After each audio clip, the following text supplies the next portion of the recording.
오늘 아침 우리에게 주시는 하나님 말씀은 욥기 38장 1절로 18절까지의 말씀입니다. 욥기 38장 1절로 18절까지의 말씀을 봉독하겠습니다.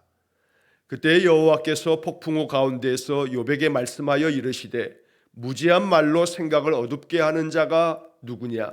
너는 대장부처럼 허리를 묶고 내가 내게 묻는 것을 대답할지니라. 내가 땅에 기초를 놓을 때에 내가 어디 있었느냐? 내가 깨달아 알았거든 말할지니라.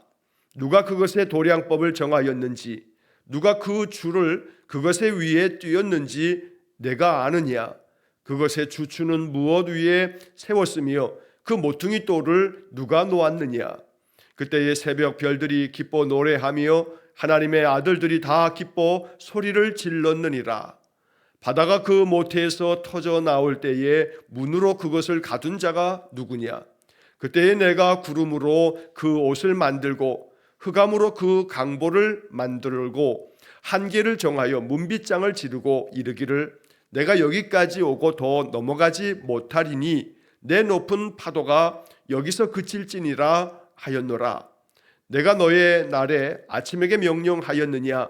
새벽에게 그 자리를 일러 주었느냐? 그것으로 땅 끝을 붙잡고 악한 자들을 그 땅에서 떨쳐버린 일이 있었느냐?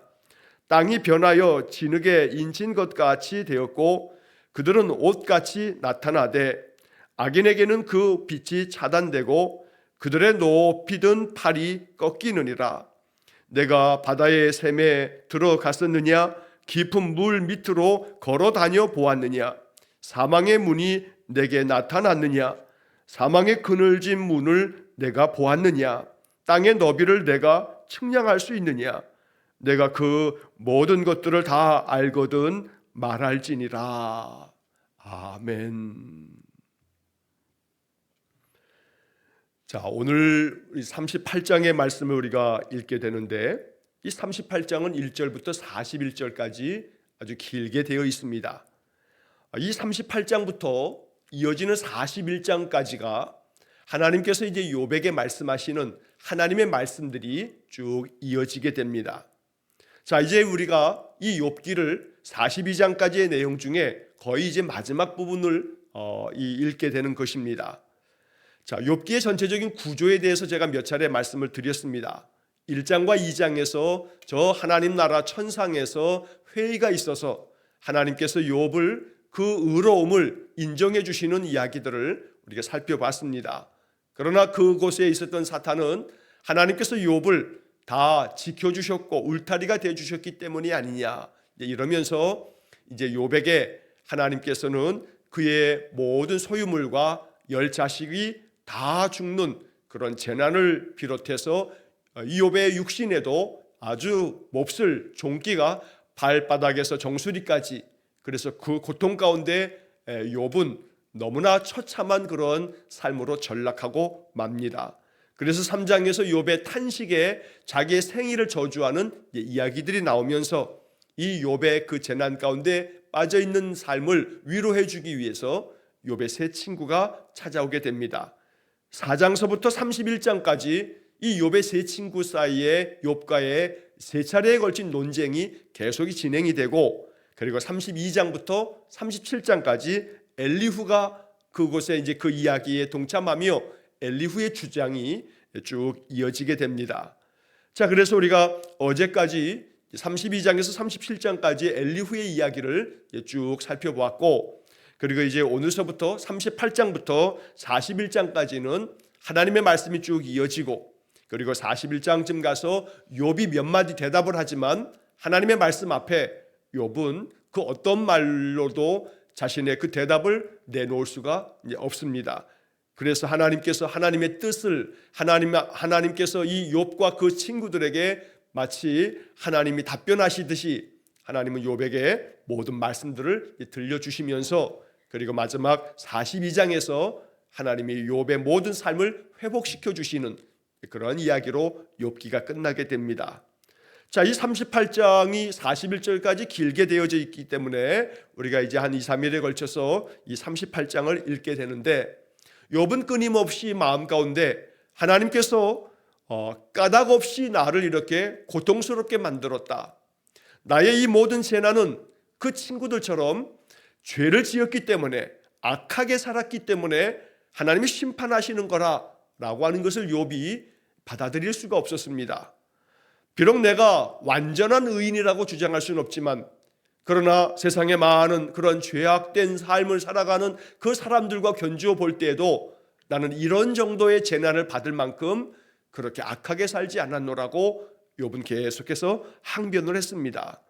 그러면서 욥은 마음 가운데 그 하나님께 대한 자신의 그 괴로운 마음을 토로하면서 하나님 앞에서 자기가 변론을 했으면 좋겠다라고 하는 그런 이야기들을 했던 겁니다. 자, 그래서 이제 오늘 이 38장서부터 41장까지 하나님께서 욥에게 찾아오셔서 욥에게 말씀하십니다.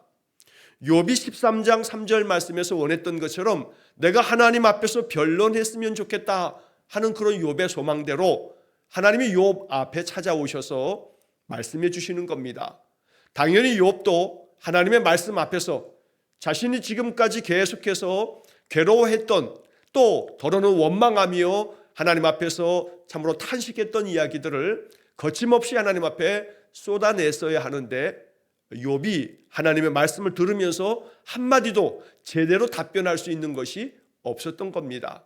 그러니까 욥은 내가 하나님 앞에 변론할 기회가 있다면, 하나님 앞에서 내 주장을 펼칠 수만 있다면 나의 이 억울함을 주장해서 하나님으로부터 내 억울함이 인정받을 수 있도록 그렇게 하고 싶다라고 간절히 원했지만, 그러나 하나님의 말씀 앞에 욥은 그 어떤 대답도 내놓지 못할 만큼 욥은 하나님의 모든 말씀 앞에 굴복할 수밖에 없었던 것입니다. 자, 이제 오늘 본문의 말씀서부터 이제 하나님께서 욥에게 말씀하시는 내용들을 이제 살펴보겠습니다. 자, 먼저 1절의 말씀에 그때에 여호와께서 폭풍우 가운데에서 욥에게 말씀하여 이르시되. 자, 먼저 그때라고 하는 이 시간을 나타내는 이 표현들이 언제를 얘기하는 거냐라고 하는 것은 여러 가지 의미로 해석될 수가 있습니다. 다시 말하면 욥과 세 친구의 세 차례에 걸친 논쟁과 함께 엘리후가 계속된 긴 주장을 펼치는 그런 모든 대화가, 모든 이야기들이 다 이제 마무리가 되고, 이제 그렇게 그들이 더 이상 이제 어떤 논쟁도 벌이지 않게 되는 그러한 때에 하나님께서 욥에게 오셔서 말씀하셨다, 이렇게 볼 수 있습니다. 또 한편 이 그때라고 하는 것이 이렇게 그들의 논쟁도 있었지만 욥이 정말로 절망하며 그 고통 가운데서 말할 수 없는 탄식과 또 그 좌절 속에 있을 때, 즉 이 그때가 욥의 그런 형편, 욥이 많은 재난 앞에서 고통하며 죽어가고 있는 그때라고 이렇게 우리가 이해할 수도 있습니다. 자, 어떻게 이해하든지 간에 하나님께서 욥에게 찾아오셔서 말씀하셨다는 것이 중요합니다. 그런데 그 중간에 폭풍우 가운데에서 욥에게 말씀하셨다라고 되어 있습니다. 자, 이 폭풍우 가운데에서라고 하는 말도 바로 그 폭풍우가 욥이 처해 있는 그런 너무나 고통스러운 그 재난당하는 욥의 삶의 환경을 의미할 수도 있습니다. 또 더러 구약 성경에서 하나님은 폭풍우 가운데 임재하시는 모습으로 그렇게 기록되어지는 모습을 볼 때 하나님의 임재하심을 나타내는 거다라고 이렇게 해석하는 그런 입장도 있습니다. 자, 하나님께서 욥에게 찾아오셨습니다. 정말로 폭풍우 몰아치는 그 욥의 삶의 그 절망 속에 욥에게 찾아오셔서 말씀하고 계시는 겁니다. 그런데 의외의 말씀을 하십니다. 욥은 끊임없이 내가 왜 이런 고난을 당해야 하는지 하나님께로부터 내가 대답을 좀 들었으면 좋겠다라고 하는 그런 마음이었습니다. 내가 너무나 억울하니 하나님이 억울함에 대해서 좀 대답해 달라고 요청했던 것이 욥의 주장들이었습니다. 그런데 하나님의 대답은 욥으로 하여금 그 욥의 질문, 즉 내가 왜 어떤 이유 때문에 이런 재난을 당해야 합니까? 라고 하는 부분에 대답하시기보다는 하나님은 다른 어떤 이야기들을 욥에게 들려주시는 겁니다. 자, 먼저 2절 말씀에서 무지한 말로 생각을 어둡게 하는 자가 누구냐? 너는 대장부처럼 허리를 묶고 내가 내게 묻는 것을 대답할지니라. 욥이 하나님께로부터 어떤 대답을 얻기를 원했지만 하나님께서는 욥에게 말씀하시면서 네가 나에게 대답해 봐라. 내가 너에게 물을 테니 내가 묻는 질문에 대해서 네가 먼저 한번 대답해 봐라 라고 말씀하십니다. 무지한 말로 생각을 어둡게 하는 자가 누구냐라고 하는 2절에서 바로 그 무지한 말을 쏟아내는 것들이 욥과 욥의 세 친구들과 엘리후가 아니냐고 하나님 말씀하시는 겁니다. 너희들은 나름대로 너희들의 그런 판단과 생각으로 온갖 나름대로는 지혜롭다 하면서 그렇게 거침없이 말을 쏟아냈지만, 그러나 너희들이 하는 그런 모든 것들이 마치 무지하고 헛된 말이 아니냐 이렇게 말씀하시면서 생각을 어둡게 하는 자가 누구냐, 여기 생각을 이라고 하는 이 단어가 무엇을 뜻하느냐라고 하는 부분에서 우리가 언제나 제가 말씀드리듯이 다른 번역 성경이야말로 성경에 대한 가장 좋은 주석이다. 성경에 대한 해석을 써놓은 책이 주석인데, 성경을 가장 우리가 올바르게 해석할 때 가장 먼저 택해야 할 것은 다른 번역 성경들을 우리가 비교해 보는 겁니다. 왜냐하면 그 성경의 번역은 수없이 많은 신학자들이 그 단어 하나하나까지도 깊이 생각하면서 번역을 해 놓은 것이기 때문입니다. 자, 개역개정 성경에서는 이렇게 생각을 어둡게 하는 자라고 번역을 했습니다만, 새번역 성경에서는 이렇게 번역합니다. 내가 누구이기에 무지하고 헛된 말로 내 지혜를 의심하느냐. 그러니까 여기 생각이라고 하는 말을 새번역 성경은 내 지혜라고 하나님 말씀하십니다. 하나님의 지혜를 어둡게 만드는 자가 누구냐, 즉 하나님의 지혜를 의심하는 자가 누구냐, 네가 그렇게 의심하고 있느냐 라고 하나님께서 욥에게 추궁하듯 말씀하는 겁니다. 또 한편 쉬운 성경에서는 여기 생각을 이라고 하는 단어를 나의 뜻을 이라고 번역합니다. 나의 뜻을 어둡게 하는 자가 누구냐라고 이렇게 말씀하는 겁니다. 즉 하나님께서는 욥과 욥의 세 친구들이 계속되어진 논쟁과 엘리후가 그저 가장 자기가 지혜로운 양 그렇게 쏟아냈던 엘리후의 주장에 대해서도 무지하고 헛된 말에 불과하다라고 이렇게 말씀하시는 겁니다. 그래서 3절에서 이제 너는 대장부처럼 허리를 묶고 아주 단단하게 마음 준비 태세를 가지고 내가 너에게 묻는 것에 한번 대답해 봐라 라고 말씀하시면서 그들이 가지고 있는 모든 생각들, 그들의 모든 주장들, 그들이 펼치고 있는 모든 논쟁들이 얼마나 무지하기 짝이 없는지 내가 이렇게 질문할 테니 내 질문에 대답해 봐라. 너희가 얼마나 무지한 자들인지를 내가 알려주겠다라고 하는 그런 하나님 말씀입니다. 자, 그래서 이제 하나님이 욥에게 계속된 질문을 말씀하십니다. 자, 4절 이하의 말씀에서 4절에 보니까 내가 땅에 기초를 놓을 때에 내가 어디 있었느냐, 내가 깨달아 알았거든 말할지니라. 자, 하나님께서는 창조의 이야기들을 쭉 말씀하십니다. 하나님이 창조하신 이 창조 세계에 대한 이야기를 하시면서 자, 이런 일들이 있는데 너 이거 알았냐? 너 이거 알고 있니?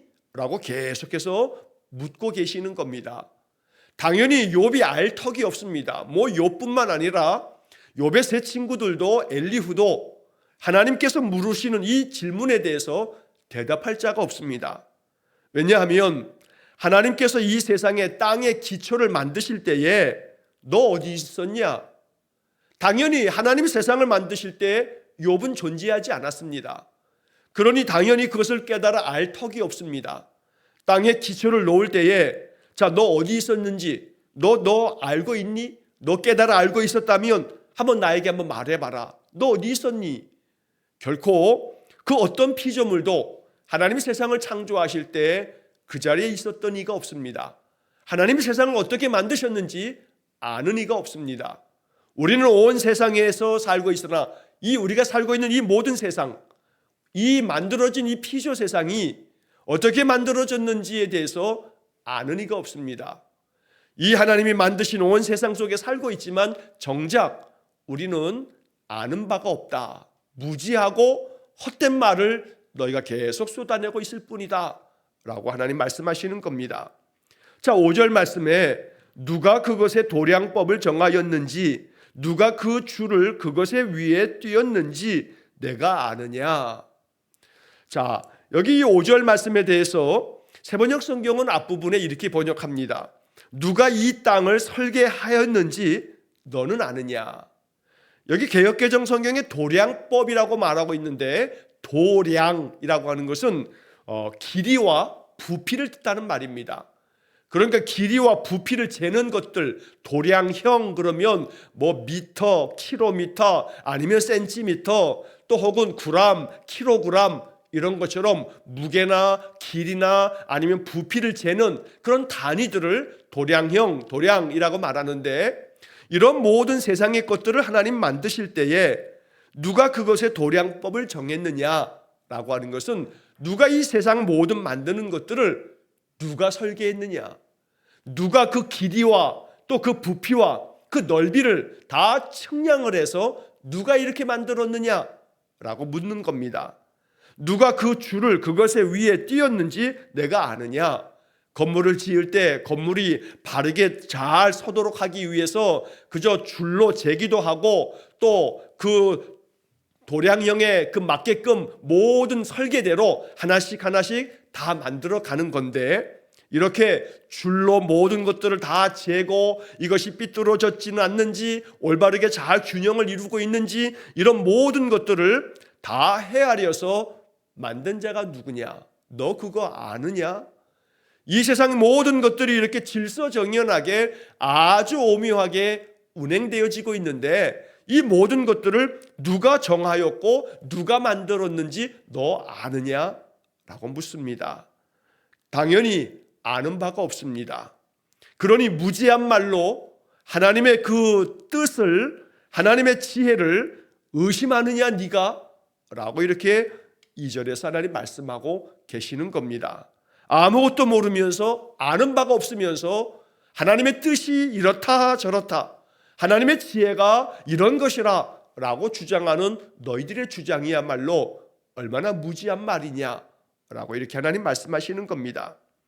자, 이어지는 6절 말씀에 그것의 주추는 무엇 위에 세웠으며 그 모퉁이 돌을 누가 놓았느냐. 자, 이것도 같은 말씀드립니다. 주추라고 하는 것이 건물을 지을 때 그 기둥을 세우기 위해서 그 기둥 밑에 받침 돌을 세웁니다. 커다란 반석 같은 돌을 놓고 그 돌을 위에 나무 기둥들을 세우게 됩니다. 그러니까 어떤 건축물에 있어서 가장 기초가 되는 것이 주추인데, 세상의 모든 이 만물들을 만드실 때에 그것의 그 모든 만물의 주추, 기초가 되어지는 것이 무엇 위에 이 세상을 만들었는지 너 그거 아느냐? 온 건물에 그 모퉁이 돌을 누가 놓았는지 너 그거 알고 있느냐? 라고 계속해 묻고 있습니다. 그러나 그 어떤 것도 욥은 알지 못합니다. 이러한 모든 것들을 아는 자가 아무도 없습니다.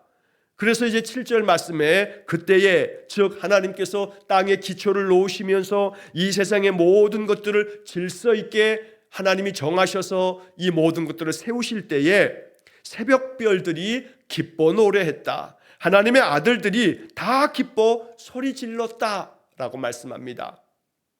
여기서 하나님의 아들들이라고 하는 표현은 세번역 성경에서도 쉬운 성경에서도 천사들이라고 번역을 해놓고 있습니다. 그러니까 하나님이 세상 만물을 지으실 때에 온 새벽별들이 기뻐 노래하듯이, 또 천사들이 기쁘게 소리 지르듯이, 그렇게 온 세상 만드실 때에 하나님께서 지으신 모든 이 피조 세계를 바라보며 모든 만물들이 기뻐 노래했다.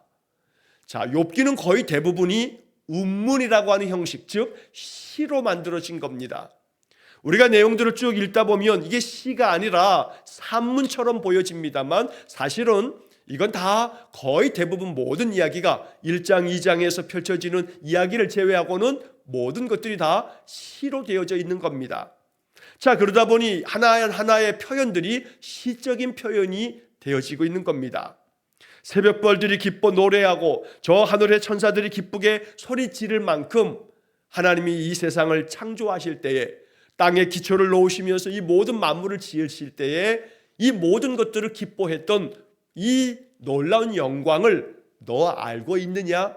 라고 묻습니다. 당연히 욥이 알 바가 없습니다. 그런데 계속 하나님께서는 이 창조 세계에 대한 오묘함을 말씀하시면서 너 알고 있느냐? 라고 하는 질문을 계속 던지고 있는 겁니다.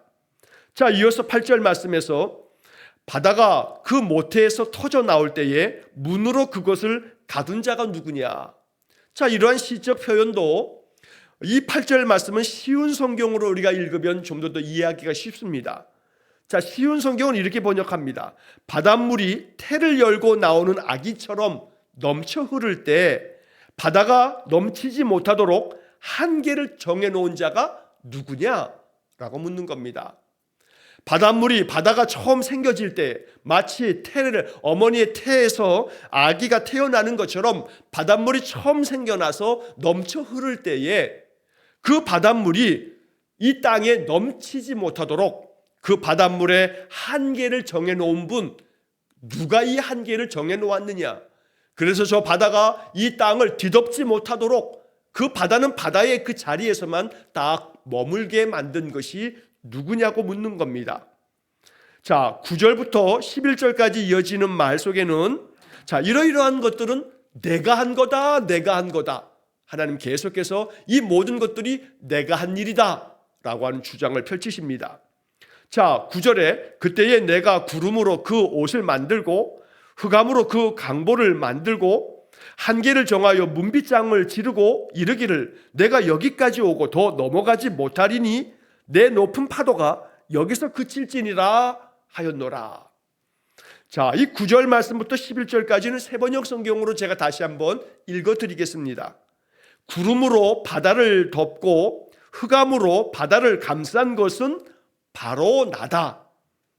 10절에 바다가 넘지 못하게 금을 그어놓고 바다를 가두고 문빗장을 지른 것은 바로 나다. 11절 여기까지는 와도 된다. 그러나 더 넘어서지는 말아라. 도도한 물결을 여기에서 멈추어라 하고 바다에게 명한 것이 바로 나다. 그러니까 이 말씀들은 하나님께서 바다를 경계선을 딱 만들어 바다로 하여금 너 여기는 넘어가지 마. 여기까지는 괜찮지만 여기서 더 넘어가면 안 돼 하고 이 모든 것들을 명하신 분이 누구냐면 바로 나다. 하나님 말씀하시는 겁니다. 여기 10절 말씀의 개역개정 성경의 번역을 보면 한계를 정하여 라는 말씀이 나옵니다. 바닷물의 한계를 정해서 바다가 더 넘치지 못하도록 만드셨다는 겁니다. 이 말씀은 또한 우리가 이렇게 이 시적인 표현을 해석할 수가 있습니다. 세상의 모든 만물과 마찬가지로 인생들의 삶에 있어서도 우리 인생들 또한 한계를 정하신 것이 하나님이십니다. 예를 들면 에덴 동산에 하나님이 아담과 하와를 만드시고 동산에 있는 모든 나무를 다 먹어도 된다. 그러나 너 여기서 이것은 먹지 마 하고 한계를 정해 놓으신 것이 선악을 알게 하는 나무의 열매를 먹지 말라. 인간으로 하여금 그 하나님께서 모든 것들을 허락하시고 피조물들의 모든 것들을 다스리게 하셨지만 너는 인간이야. 너는 피조물이야. 하나님이 정한 이 한계를 넘어서지 마 하고 순종할 것을 명하시면서 바로 선악을 알게 하는 나무를 먹지 말라 말씀한 겁니다. 오늘 우리는 이 하나님의 말씀들을 들으면서 한계를 정하셨다는 이 말씀이 우리의 마음의 믿음으로 해석될 수 있어야 합니다. 내 삶 속에서도 하나님은 한계를 정해 놓으셨습니다. 한계를 자꾸 넘다 보면 우리의 마음의 욕심과 탐욕은 결국 죄 가운데 빠지게 됩니다. 욕심이 잉태한 즉 죄를 낳고 죄가 장성하면 사망을 낳는다는 말씀처럼 결국 우리 안에 있는 죄된 유혹이 자꾸 마음 가운데 한계를 넘어버리면 여기까지는 오고 더는 넘어가지 못하리라 라고 말씀하시는데 자꾸 하나님 정하신 한계를 자꾸 범하게 되고 넘어가 버리면 죄 가운데 빠지고 그것이 우리를 죄 가운데 몰아넣어 사망에 이르게 되는 그런 결과를 초래하는 것입니다. 자, 그러므로 언제나 하나님 정하신 한계 안에서 하나님께서 명하신 그 말씀의 테두리 안에서 살아가는 것이 인간의 본분이다. 이게 바로 성경의 많은 지혜서들이 우리에게 알려주는 영적인 교훈이 되겠습니다.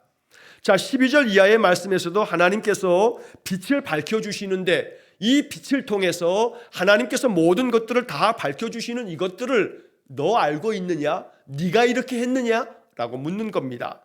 12절에서 네가 너의 날에 아침에게 명령했느냐? 너 아침이 돋아나라고, 아침이 오라고 네가 명령했기 때문에 아침이 오는 거냐? 그렇지 않다라고 말씀합니다. 새벽에게 그 자리를 일러줬느냐? 야, 새벽, 너는 이 시간에 새벽이 이제 동이 터서 밝아지는 거야. 이렇게 아침이 돋아나고 저녁이 되면 또 해가 지고 다시 새 아침을 맞이하는 이 모든 것들을 누가 만들었느냐? 네가 만들었느냐? 하나님 묻습니다. 욥은 어떤 것도 대답치 못합니다.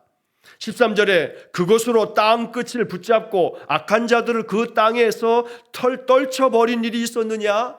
하나님께서 아침을 맞이하게끔 새벽이 돋아나게끔 만드시면서 저 땅 끝까지 그 새벽빛이 환하게 비춤으로 인해서 악한 자들이 그 모든 땅에서 자신의 그 악한 것들이 다 드러나도록 그렇게 환한 광명, 환한 밝은 빛 앞에 모든 어두움들이 다 사라지도록 악한 자들 다 떨쳐내버리신 것이 누구냐? 네가 그렇게 했느냐? 하나님께서는 이렇게 인간이 무지할 뿐 아니라 인간의 한계를 명확히 말씀하시면서 너희들이 할 수 있는 게 뭐더냐? 너희들은 아무것도 행할 수 없다라는 말씀들을 계속 하시는 겁니다. 14절 15절의 말씀에서도 땅이 변하여 진흙에 인친 것 같이 되었고 그것을 옷같이 나타나되 악인에게는 그 빛이 차단되고 그들의 높이 든 팔이 꺾이느니라. 하나님께서 빛을 비추시게 되면 그 진흙에 도장을 찍어서 그러면 그 자국이 딱 선명하게 나는 것처럼 하나님이 그렇게 모든 것들을 밝히 드러내시는 광명의 빛을 비추실 때에 악인들에게는 그 빛이 다 차단되어짐으로 말미암아 그들은 빛 가운데로 나아가지 못하고 어둠 가운데서 계속 헤매이면서 그렇게 그들은 하나님의 심판 아래 나아갈 수밖에 없다는 겁니다. 그래서 그들의 높이 든 팔을 꺾으신다는 것은 하나님은 결국 어둠 가운데만 머물러 있는 그 악한 자들을 꺾으시겠다, 즉 심판하시겠다고 말씀한 것입니다. 마지막 16절에서 18절까지 말씀에서도 하나님은 바다를 이야기하시면서 저 바다의 샘에 너 들어가 봤느냐? 저 바다 깊은 곳까지 들어가 본 적이 있느냐? 묻습니다. 깊은 저 강물 밑에까지 너 걸어 다녀 본 적이 있느냐? 당연히 그럴 수 없는 겁니다. 17절에 사망의 문이 내게 나타났느냐? 사망의 그늘진 문을 내가 보았느냐? 너 사망의 그 자리까지 가본 적 있느냐? 저 사망의 죽음의 그 그늘진 그 문을 너 본 적이나 있느냐? 라고 묻습니다. 저 바다 깊은 곳도 가본 적도 없고 그 사망의 문 앞에 다가본 적도 없는 그런 너의 연약한 삶. 마지막 18절에서 땅의 너비를 네가 측량할 수 있느냐? 내가 그 모든 것들을 다 알거든 말할지니라. 한번 말해봐라.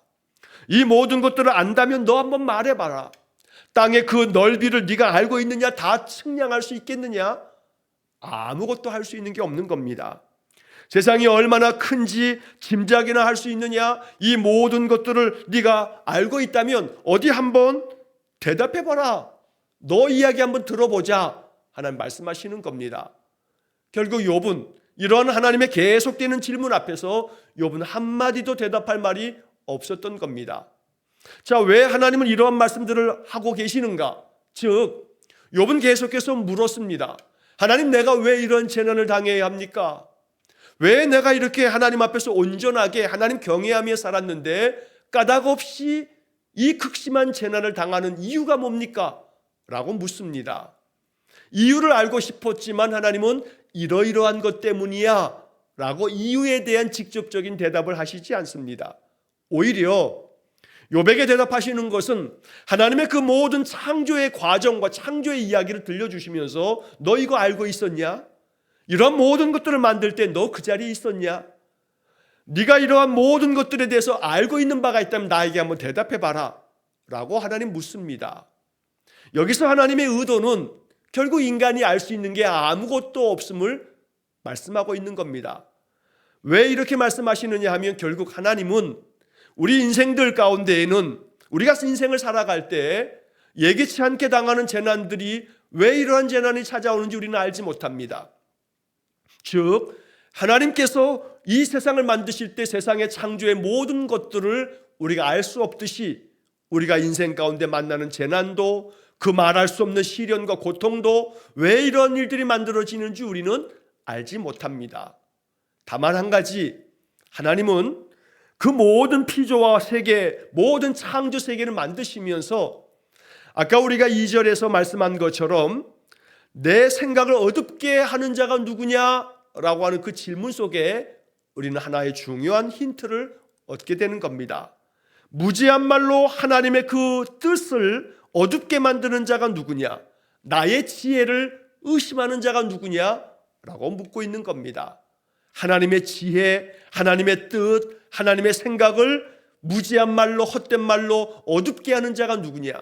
그러나 그 하나님의 지혜, 하나님의 그 뜻에 대하여 지금은 무지하여 어두워서 알지 못하고 깨닫지 못하지만, 그러나 하나님의 그 생각과 하나님의 그 뜻과 지혜를 광명의 빛으로 환하게 비추어 알게 될 날이 있는데, 그때 비로소 하나님의 뜻이 여기 있었구나, 하나님의 생각이 여기 있었구나, 하나님의 지혜가 이것이었구나 라고 깨닫게 될 때가 있다고 말씀하시는 겁니다. 우리는 이 욥기의 이제 마지막 42장에 가서야 비로소 욥이 하나님이 어찌하여 이런 모든 것들을 이루어 가셨는지를 알게 될 겁니다. 결국 이 모든 과정 속에서 하나님은 이렇게 말씀하는 겁니다. 세상 만물의 주인은 나다. 이 모든 것들을 이루어가는 것은 바로 나다. 9절부터 11절까지의 세 번역 성경의 번역이 참 아름다운 번역입니다. 이렇게 모든 것들을 한 것은 바로 나다, 바로 나다, 바로 나다. 하나님께서 이 세상 모든 만물을 창조하시고 운행하시고 인간들의 삶 속에 더러는 고난도 있고 또 많은 재난도 있고 또 악한 자임에도 불구하고 형통하게 살아가는 듯하게 그런 모습들을 하나님 내버려 두시고, 이런 모든 것들에 대해서 하나님 왜 그러시는지 우리 인생은 알 수가 없습니다. 그러나 분명한 사실 하나는 거기에 하나님의 뜻과 하나님의 지혜와 하나님의 생각이 그 속에 있다는 것을 우리가 마음 가운데 깨닫고 믿으면서 신실하신 하나님을 찬송하고, 하나님의 뜻이, 하나님의 계획과 생각이, 하나님의 지혜가 무엇인지 알 수 없지만 하나님을 신뢰하고 하나님의 뜻 안에서 견디어내고 이겨내는 믿음의 삶을 하나님 요구하고 계시는 것입니다. 그래서 지금은 알지 못하나 이제 그때 하나님께서 밝히 알려주실 때가 분명히 있을 줄로 믿습니다. 그러므로 믿음 안에서 나는 알지 못하나 신실하신 하나님을 믿습니다. 하나님께서 내 삶을 지금도 여전히 하나님의 뜻과 하나님의 지혜로 이끌고 계심을 믿습니다. 그러므로 내가 하나님만을 바라며 내 인생의 이 모든 것들을 믿음의 힘으로 견디며 이기겠습니다 라고 하는 기도로 나아갈 때 하나님께서 보혜사 성령을 우리에게 충만히 부어주셔서 이 모든 것들을 이겨내므로 승리하는, 면류관 얻는 하나님의 사람들 되게 하실 겁니다. 오늘도 인생에 많은 괴로움이 있습니다만 믿음 안에서 견디어내고 이겨내는 그런 승리자가 될 수 있기를 주의 이름으로 간절히 축원합니다. 기도하겠습니다. 자비로우신 아버지 하나님, 욥에게 찾아오셔서 말씀하시는 하나님의 말씀이 깨달아지게 하셔서 그 어떤 세상에 하나님 만드신 모든 창조의 세계를 우리가 알 수 없음처럼 하나님의 생각, 하나님의 뜻과 하나님의 지혜를 우리가 다 헤아려 알지 못하기에 인생 속에 만나는 수많은 재난들이 무엇 때문인지 알지 못하나 오직 신실하신 하나님을 바라며 하나님 앞에서 믿음 가운데서 모든 것들을 견디고 이기고 신실하신 하나님을 바라며 의지하며 사는 우리 성도들 되게 해 주옵소서. 오늘도 괴로움 많은 인생이고 고단한 인생이지만 하나님만을 의지하면서 믿음으로 승리하기를 원하는 우리 모든 성도들에게 한량없는 은혜를 베풀어 주옵소서. 예수님 이름으로 기도하옵나이다. 아멘. 우리 구주 예수 그리스도의 은혜와 하나님 아버지의 극진하신 사랑과 성령의 교통하심이 내가 다 헤아려 알지 못하나 신실하신 하나님의 뜻과 지혜가 내 모든 삶 속에 펼쳐지고 있음을 믿고 의지하여 믿음의 힘으로 모든 것들을 견디고 이겨내 승리하기를 소원하는 머리 숙인 귀한 성도들 위해와 저들 가정과 온 가족들 위해 영원토록 함께 하시길 축원하옵나이다. 아멘.